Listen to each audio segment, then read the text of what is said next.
Shake this feeling.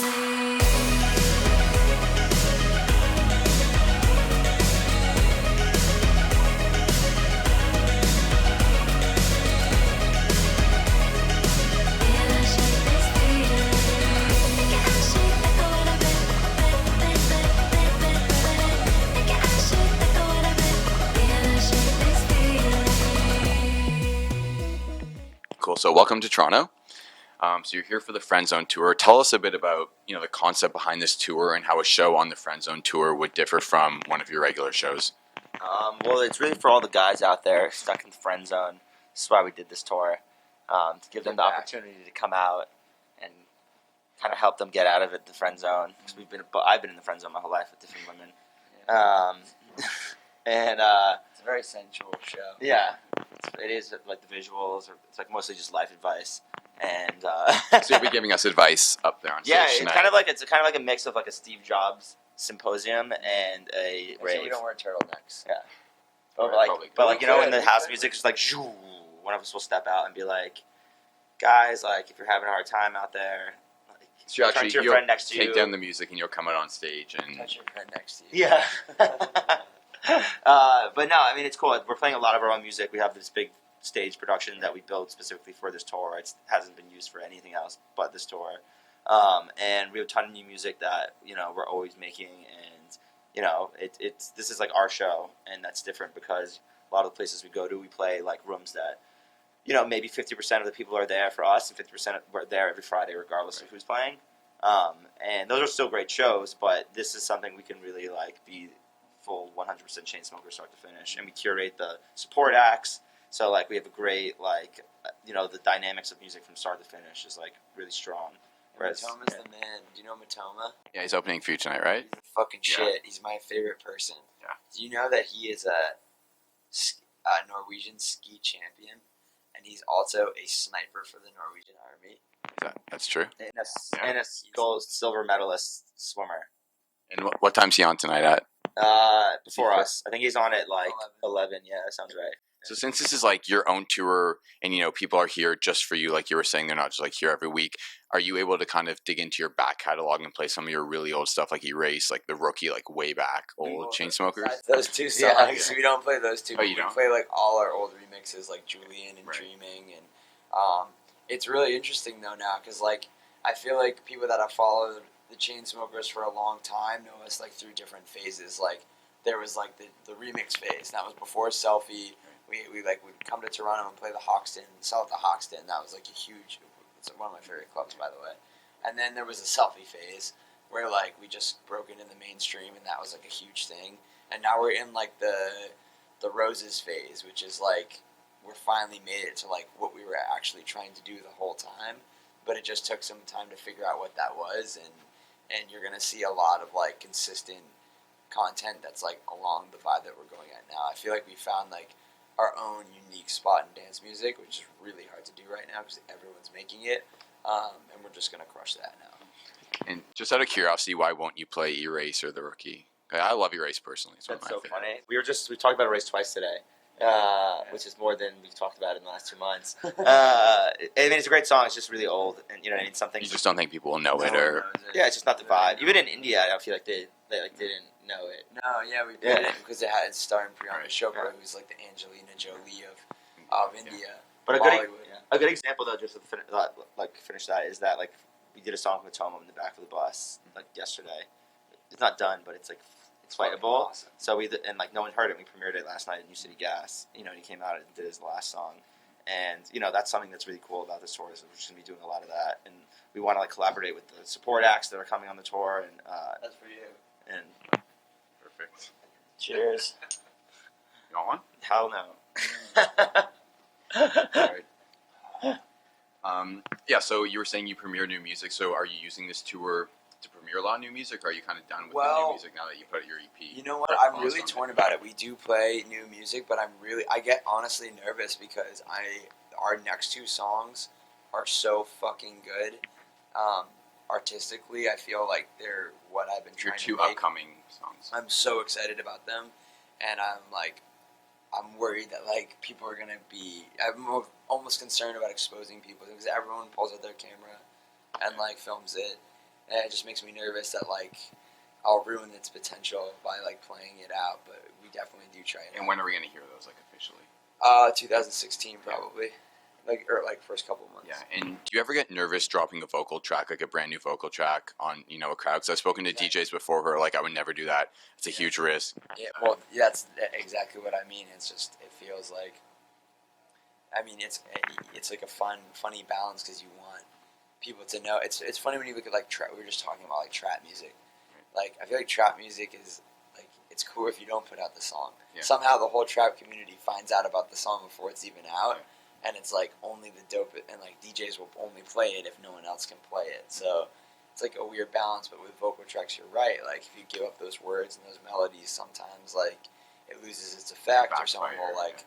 Someone will copy it or know what your next song is going to sound like. So we should probably stay pretty vigilant about on YouTube. Yeah, I mean, I'm not really. I don't. Yeah, I mean, I totally get that, but I feel like no one's gonna like. I'd be impressed if someone did that and that had an impact on what we're doing. You know? I don't mean like someone copying it, but like people just being like, oh, I've heard this before, and not like.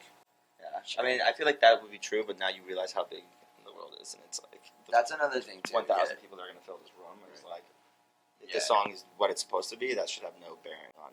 That's a really valid point too. Like one thing that we realized, we realized it happened with Selfie, but we didn't realize it till after. You don't realize how big the global music market is until you have a hit song.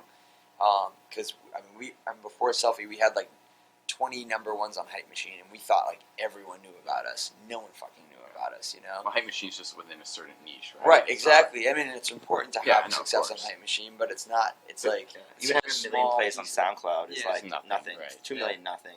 3 million, like yes, you have a good song and people know it, but it's still like a hit song is like so hard to have. So I guess like if we do play it, even if the EDM community knows it, it's just that's such a small portion of like if it's truly a great song, like of what it's eventually going to be heard by. Yeah.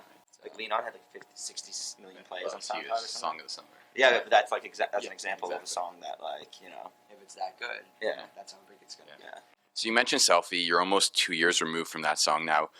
What would you say is your relationship with that song now that you're 2 years out from it?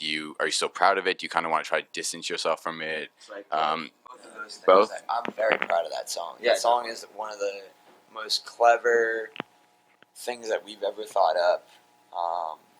Alex, like you were the one who was like, "Yo, we have to fucking make this song." I don't think I would have ever made that song. I mean, I made the song, but I don't think I would have ever had that idea without it's kind of like a promotion tactic for one of our shows that just like got really out of control and really like caught on, and we've learned so much from that song, and it's such a unique song. And now we're back with Roses, which is our next like mainstream crossover track, and it's totally cool because it's completely the opposite of Selfie, but it's still like such a unique track. There's no other track that sounds like Roses, you know. So it's cool to like have like a sound that no one else has and do your thing and see it like relate to that many people. So. But when people come up to you and they're like, "Oh, like I know you from Selfie," are you like, "Fuck, like I don't want to be associated with that"? Like the girl, she's like the hot girl that came to school, and you like banged her first, yeah, and you're really psyched about it, and then she starts sleeping with everyone, and then you're just everyone's like, "Oh, you slept with her," and then like no longer cool, but but people really who don't know, but she still was hot. Do you still play it out much in your shows, or we never play never? It. Why not? Because we are trying to distance ourselves because right up until now that's been like a very, I mean, always will be a novelty record, and it's amazing for what it is, but like we have so much more to offer as artists, and that's what we want people to focus on, and playing up the whole Selfie card, which we did do for a little while, half because it was smart to do, and half because we didn't know any better.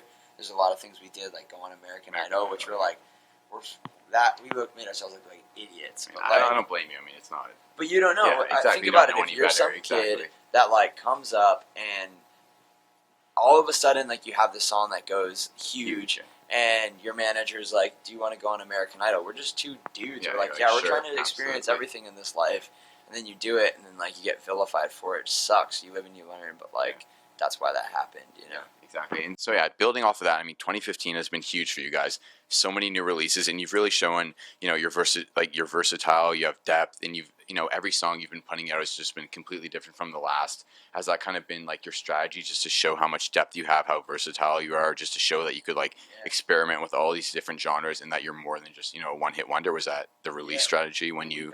We got locked into kind of a shitty situation label wise after Selfie, and we had people that wanted to like see our songs like run their full lifespan before we put out another one. And like these days, talk to our manager, like all we do is stress consistency. You have to be putting out music again and again and again. So like as soon as we were free from those deals, like we got signed with Sony, who have been fucking awesome with us, and we've gotten to put out a song every month and just show people what we're made of. So do you kind of feel like pressure after Selfie to prove yourselves, to prove to people that you're more than just this one hit track wonder? Yeah, but I feel like you more yeah. pressure on each other. We put more pressure on each other than the rest of the world. Yeah, exactly. And I feel like there's pressure even now. I mean, there's still, you want the next song Right. to be a hit too. You know what I mean? You're always going to be, the same way you look at like Avicii and you're like, people like doubt him, but it's like that dude has crushed so hard, you know what I mean? But like you're only as good as your last song. Yeah. And then, people are quick to forget that sort of success. But that's what's exciting about this like music scene is that like dance music is on the cutting edge. Like everyone is following dance music. Like even for years now, like David Guetta popped up, and then everyone wanted to track with David Guetta. Then it happened with Calvin Harris. It happened with Swedish House Mafia. Now it's DJ Snake. Then it's Major Lazer. And then it's Skrillex. Now like we have a crossover hit. It's like look Justin Bieber's whole album sounds like a Skrillex. Like he produced it. He produced it. So it's like, and it's an awesome fucking album. So You've heard it? Well, we've heard like 4 or 5 songs. Yeah, What's pretty much everyone's heard those songs now. What's been released? He's released. No, there's like a couple more. I feel. Well, yeah, I guess there was like 1 or 2 more we heard. Well, I mean, speaking of Justin, now that Rory's with him, can we expect a collaboration? Is that? We would love to work with Justin. Like Have you brought it up? There's been some talks. Yeah, don't worry about it. I know you guys are FaceTime friends, so. Yeah.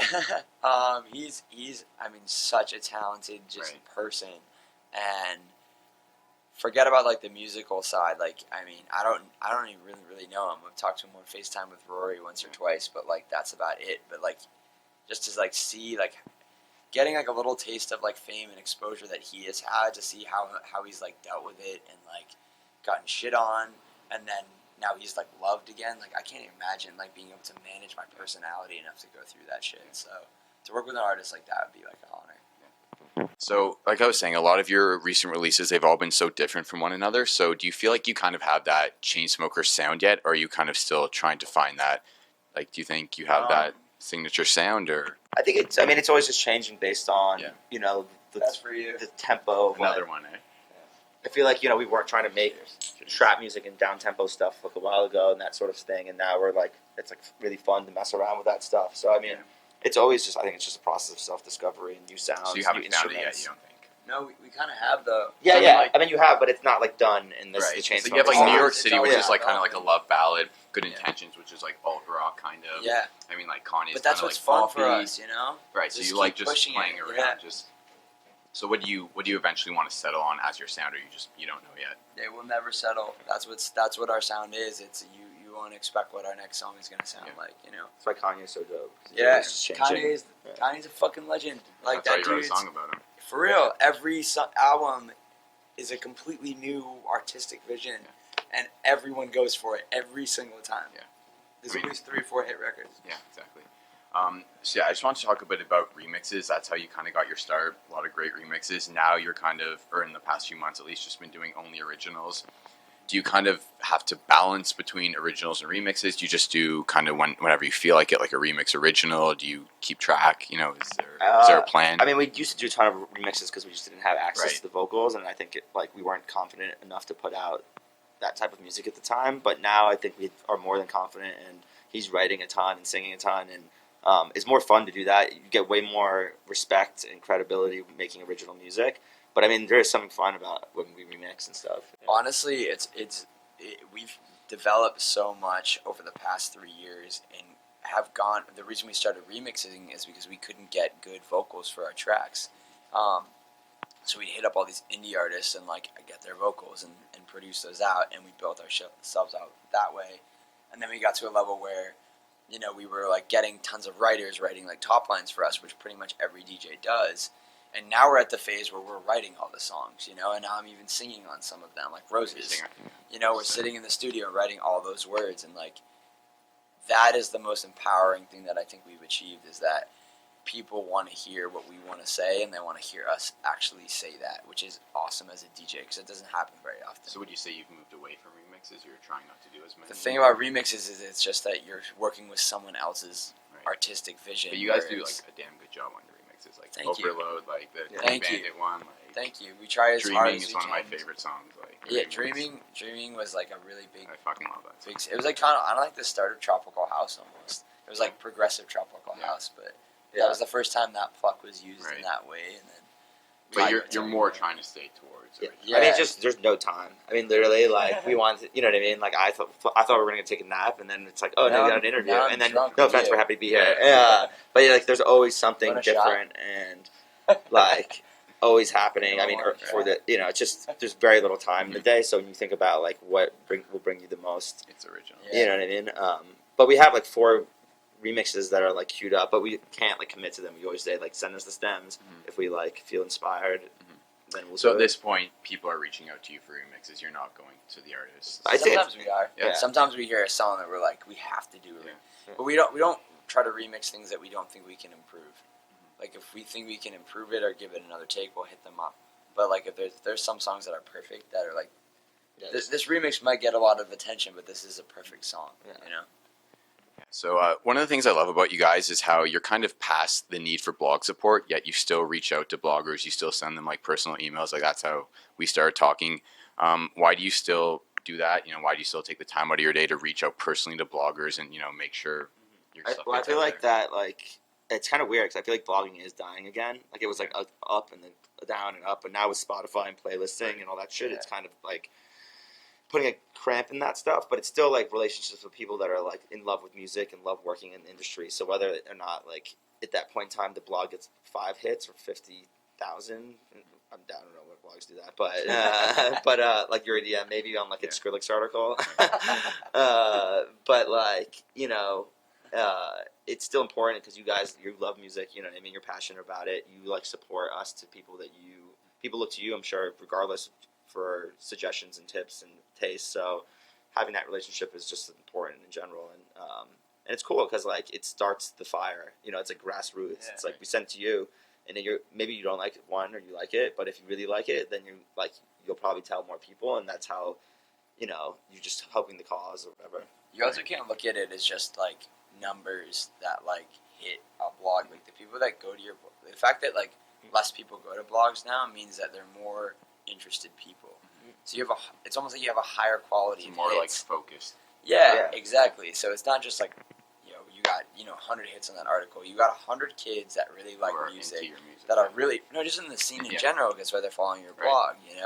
And they've come there to seek out what you're talking about. No one does that. But those are the kids that get the song.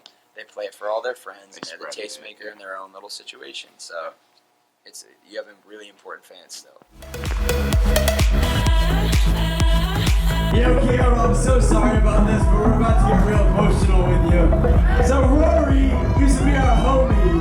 He's like a Beaches photographer or something. I don't know. Apparently he's a big deal.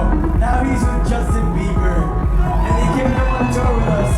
So tonight, this is probably the last time that we'll ever get to play with Rory present. This is the last time. So I think y'all go fucking crazy when this shit drops right now. From the front to the